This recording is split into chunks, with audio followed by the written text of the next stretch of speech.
All right, so the last of the chemistry lectures, we're going to talk about bonding. And so we want to look at how atoms come together, why they do that. And what I want you to get out of this is which one of these are strong bonds, which one of these are weak bonds, relatively speaking.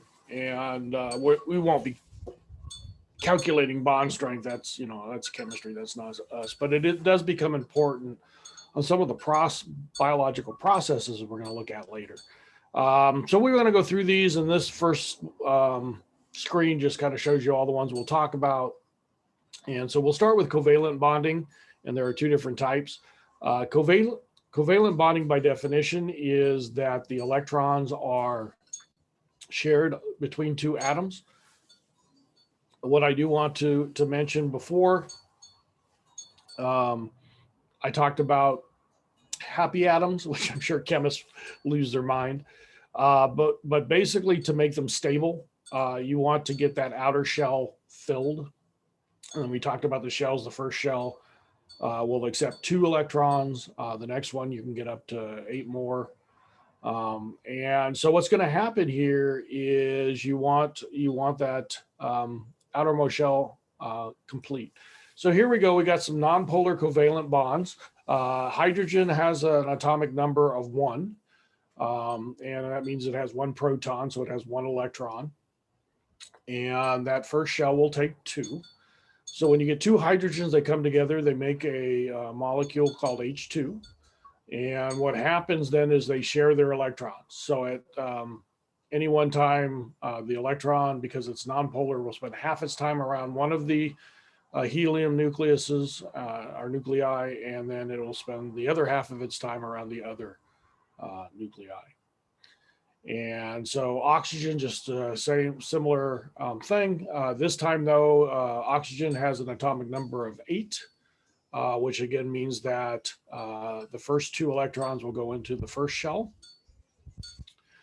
The next 6 will go into the orbitals in the second shell. The problem with that is they are too short. The second one can take up to 8. And so there are 2, it's missing 2 to make it happy. So when 2 oxygen molecules come together, they actually share 2 sets of electrons. And that's why you see over here on the dots, the dot diagrams, you can see a pair. The single line here means it's a single bond, and then down here it means it's double bonded. Again, a very strong bond. The other one is polar covalent bonds. And we can see this between water and a water molecule, between the hydrogen and the oxygen. Okay, so polar means that they share, but they don't share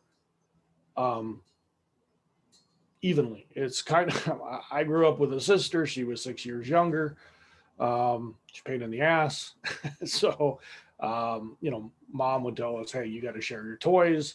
So this is how we share it. I told her basically that, the toy's mine when I'm awake and I'm playing with it. And then we will share. So when I'm sleeping, you can use it. I thought that was perfect. I don't think my sister was too happy with that. But anyway, so I want to make sure you understand this. Okay, so here we have oxygen. And again, we just went through kind of the way that works. Atomic number of 8, 2 in the first shell, 6 in the second. So we would like 2 more to be happy or stable. Hydrogen has 1. And so what happens then again is it's sharing the 1 electron across. So they're sharing a pair here, they're sharing a pair here. But unlike the nonpolar covalent bonds, what happens here is oxygen, you can see this little symbol, is highly electronegative. It actually loves electrons. So they are pulled toward the oxygen molecule. And what that means is that electron spends most of its time near the oxygen and then a little bit of time around the hydrogen. So they're not being shared equally, which then gives the molecule a charge. So here you can see there's a negative charge on this end and down positive charges down here by the hydrogens. And so that's all occurring here in a polar covalent bond. So if we take a look at this next one, here's the diagrams we were looking at before. You can see that work. And again, they're single bonds, but these bonds are a little bit different only because this part again would be partially negative, and this one over here would be partially positive, partially positive. Okay, so that is a polar covalent bond. So they're still sharing, but they're just not sharing equally. Now, this is make sure this is clear. Methane actually also does this. Carbon is atomic number is C6, so 2 in the first shell, 4 in the second. So it needs 4 to make it happy. And 4 different hydrogens all will come in and share and make these single bonds. In reality, carbon is not as strongly electronegative. So this is actually, I have it on here, but I'm not happy. Just the way the formula is in the book. This is actually considered to be a non-polar covalent. So this maybe should be on the other slide. But what happens is methane actually sets up this 4-sided pyramid-like structure. And by doing that, it actually causes it to be considered nonpolar. I will tell you the electrons spend a little bit more time around the carbon than they do the hydrogen, but not enough to really set up a charge. So it's typically considered to be nonpolar, which I'm going to say over and hopefully over and over again. What we're trying to get you, the idea behind this, and especially in biology, form and structure actually is important in how things react and are used in biological. So a lot of the things that we're looking at, they act like they do just because of their structure. So form does follow structure. So just letting you know, again, technically, I guess they're sharing slightly unequally, but not enough to make it actually a polar. So the only polar one I'm giving you is actually water. All right, moving along. Ionic bonds, again, another strong bond, and let me explain it, and then we'll get into something that had come up before. So the difference here is we're not sharing, we're transferring. So we're going to look at sodium and chlorine. Sodium atom has an atomic number of 11. And that means that 2 electrons go into the first shell, 8 go into the second, and then we have 1 more left over in that outermost shell. So if you think about it, for sodium to be a happy atom, it can actually gain 7 or lose 1. The easiest thing to do is actually to lose the 1, and that's actually what sodium typically does. Chlorine, on the other hand, has an atomic number of 17. And so 2 in the first, 8 in the second, 7 in the third. Okay, to make that one happy is you either add 1 or get rid of 7. Again, the easiest thing to do is add 1. And so chlorine will accept it. Okay, so what you get is an ionic bond. You get a complete transfer where the sodium gives up an electron to the chlorine. So NaCl, again, really strong bond. But what you will find out is you can disassociate this by dropping it in water. By doing that, what you're going to notice here is you get Na plus Cl minus. Okay, so Na plus basically means that it is a cation. That is the term we use. It has a charge. And then chlorine is an anion. It is negatively charged. Okay, so you need to know those terms and that concept. Na plus Cl minus. So let's look at Na plus again, just to be sure we understand. It has an atomic number of 11. That means it has 11 protons. Okay, but you're going to see it has a positive charge. So Na plus actually has 11 protons, but it only has 10 electrons. It has actually lost 1. And then chlorine is atomic number of 17. So it has 7 protons. And then you can see it's negatively charged. So that anion would actually have 18 electrons. So that's how that concept goes. Now, when I've been teaching this a long time, and it was funny because I would ask the students and they'd give me different answers, and it really depended on um, their chemistry teachers. Which one of these is a stronger bond? The problem is bond strengths.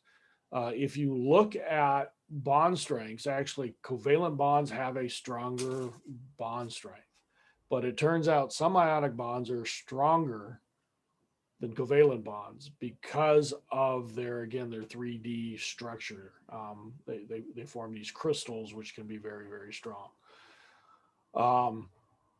Although then again, you put salt in water and it just dissociates into its two different ions. So what I want you to understand for our purposes is if you're looking at a covalent bond or ionic bond, those are relatively strong bonds, which means they're going to hold up more than the other few three that we're going to actually talk about. Okay, so hopefully that's clear. Hydrogen bonds. Now this is a little hard for people because we're looking at a water molecule. And here we're looking at NH3, which is also electric negative. It's another polar covalent bond. So what happens is this OH right here is a polar covalent bond. Okay, fairly strong bond. But remember, this is partially negative up here, and then these are partially positive down here. Same thing's going on here. This is partially negative up here, partially positive down here. So what you're seeing here is that partial negative and partial positive are actually attracting to each other, and it's creating what we call a hydrogen bond. It's when a hydrogen of a polar covalent bond is attracted to the electronegative atom of another polar covalent bonded atom. So it's between the H and the N here. So in this picture, we have two types of bonds. We have this bond right here, that is a polar covalent bond. We have this one right here, polar covalent. We have this one though, hydrogen. This one here, polar covalent, polar covalent, polar covalent.